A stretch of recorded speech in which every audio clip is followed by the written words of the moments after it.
My dear students and all my dear viewers, today I am going to describe ICSE class 10 geography, and the topic for today is agriculture. Actually, in ICSE geography books, agriculture has been divided in 3 or 4 chapters. This is the very first chapter and this is the very first video on agriculture. So let us have a brief introduction about Indian agriculture, because here we are concerned about Indian agriculture in India. The name of the chapter is Agriculture in India, and this is the introductory chapter. So what is the meaning of agriculture? Agriculture means what? Agriculture means man's management of the environment to produce food.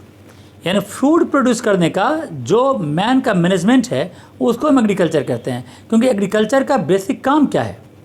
Agriculture से हमें क्या मिलता है? Agriculture से हमें मिलता है food, यानी खाना, जो सबसे इम्पोर्टेंट चीज़ है।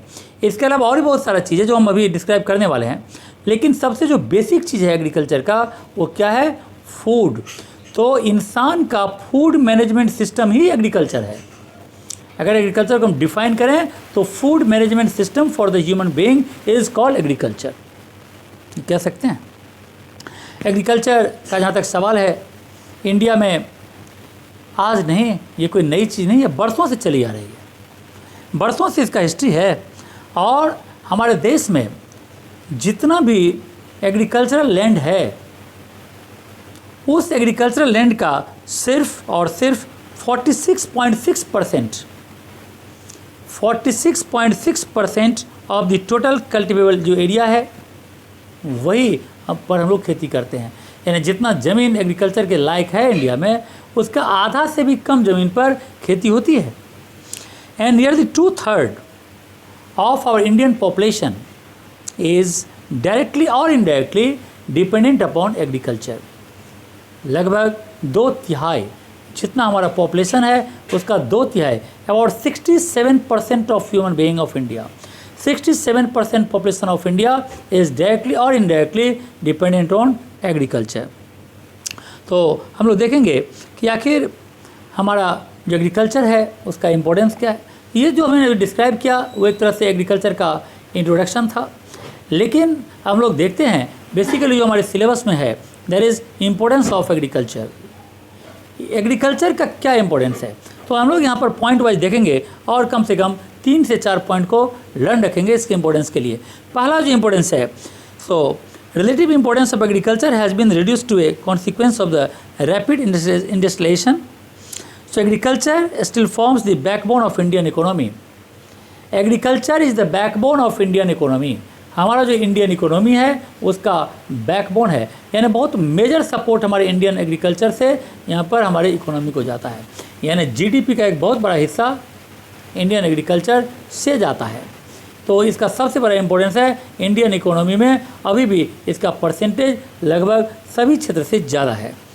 दूसरा है कि एग्रीकल्चर इतना बड़ा जो ह्यूज पॉपुलेशन है इंडिया का, इस ह्यूज पॉपुलेशन को क्या देता है? फूड देता है, क्लॉथिंग देता है, यानी रोटी देता है, कपड़ा देता है, और देखा जाए तो मकान भी देता है।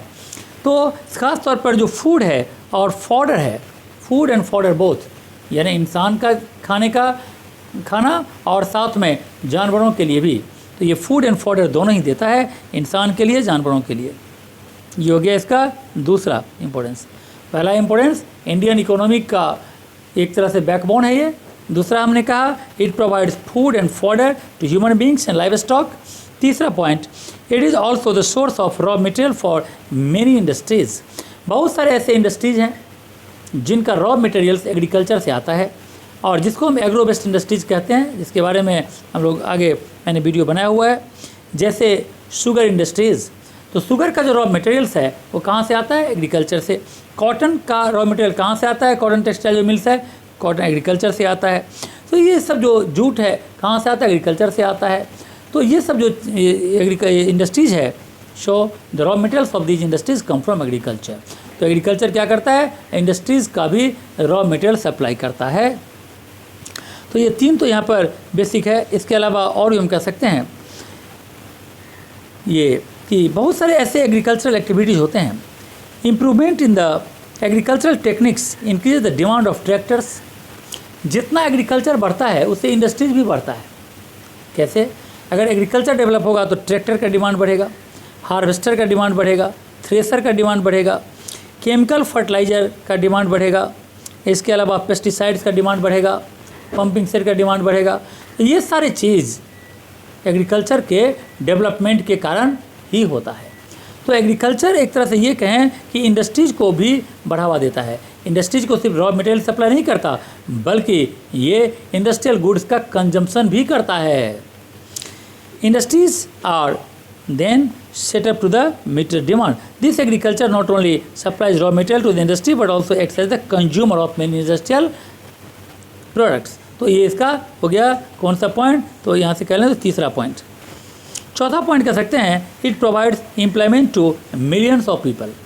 मिलियंस ऑफ पीपल के लिए ये क्या करता है? एम्प्लॉयमेंट प्रोवाइड करता है बहुत सारे। तो ये एक पॉइंट होगा। इसके अलावा अगर पॉइंट हम बनाएं तो बहुत सारे ऐसा एग्रीकल्चरल प्रोडक्ट है जो हम लोग एक्सपोर्ट करते हैं, जैसे टी एक्सपोर्ट करते हैं, टोबैको एक्सपोर्ट करते हैं, कॉफ़ी एक्सपोर्ट करते हैं, जूट एक्सपोर्ट करते हैं। तो इससे क्या होता है? हमें फॉरेन एक्सचेंज मिलता है, यानी फॉरेन मनी आता है हमारे देश में। तो इस तरह से मैंने यहाँ पर एग्रीकल्चर के लिए 5 इंपॉर्टेंस को डिस्क्राइब किया।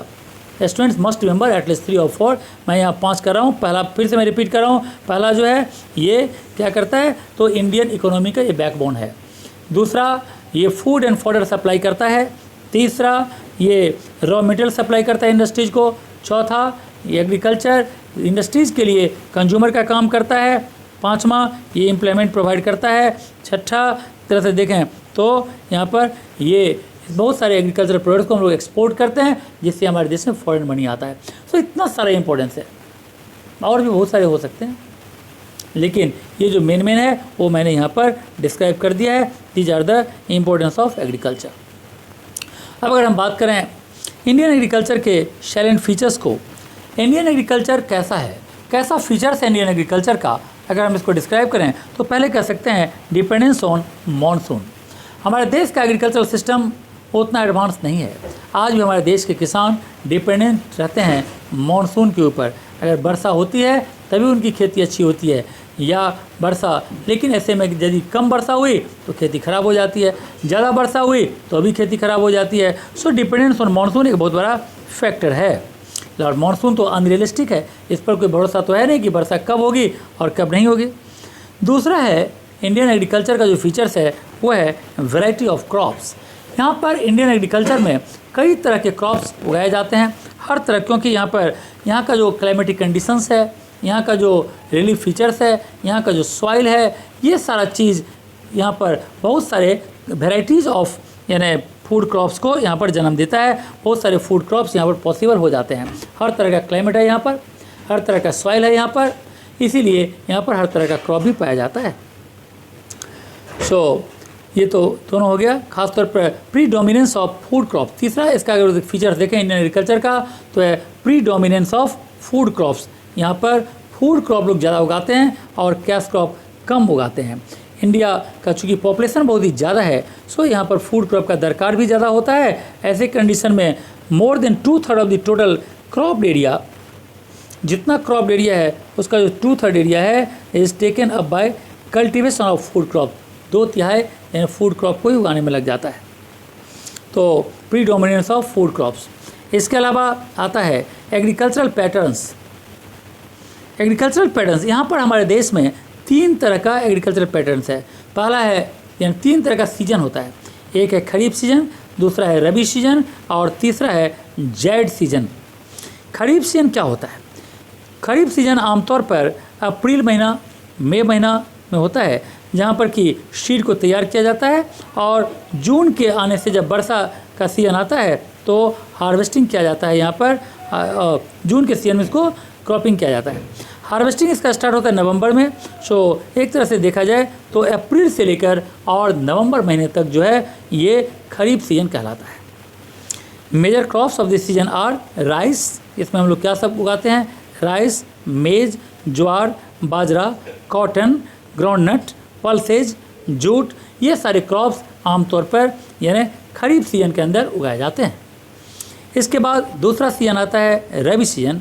रबी सीजन आमतौर पर अगर हम देखें तो नवंबर दिसंबर से स्टार्ट हो जाता है और इसका बिगिनिंग यानी देखा जाए तो नवंबर दिसंबर से स्टार्ट हो जाता है और अप टू मार्च, यानी आमतौर पर हम इसको दिसंबर से मार्च कह सकते हैं। तो मेजर जो क्रॉप्स है इसमें वो आता है जैसे व्हीट है, बार्ली है, ज्वार है, ग्राम है, टोबैको है, ये सब चीज़ रबी सीजन में आता है। यही तो मेन सीज़न है, लेकिन इसके अलावा भी एक और सीज़न आता है जिसको कहते हैं जेड सीजन। जेड सीजन क्या होता है? It is the summer cropping season, जिसमें crops like rice, maize, groundnut, vegetables and fruits are grown along with pulses. यानी यहाँ पर एक तरह से ये सीज़न में आमतौर पर जो फ्रूट्स एंड वेजिटेबल्स है वो ज़्यादा उगता है। दो तरह का ये होता है आमतौर पर देखा जाए तो फरवरी मार्च का महीना एक, और उधर से देखा जाए तो अक्टूबर नवंबर का महीना। ये जो 2 महीना इधर और 2 महीना इधर होता है, ये दोनों जो होता है वो आमतौर पर जेड सीजन के अंतर्गत आता है। इस तरह से हमने यहाँ पर एग्रीकल्चर का जो इम्पोर्टेंस है, एग्रीकल्चर का जो फीचर्स है इंडियन एग्रीकल्चर का, और साथ में जो एग्रीकल्चर का सीजन्स है उसको हमने देखा। और इस तरह से एग्रीकल्चर का दूसरा पार्ट हम लोग इसके नेक्स्ट वीडियो में स्टार्ट करेंगे। आज का वीडियो अगर तुम्हें पसंद आया हो तो इसे ज़रूर लाइक और सब्सक्राइब करना चाहिए और ज़्यादा से ज़्यादा अपने फ्रेंड्स के बीच में शेयर करना चाहिए। So okay, thank you and God bless you.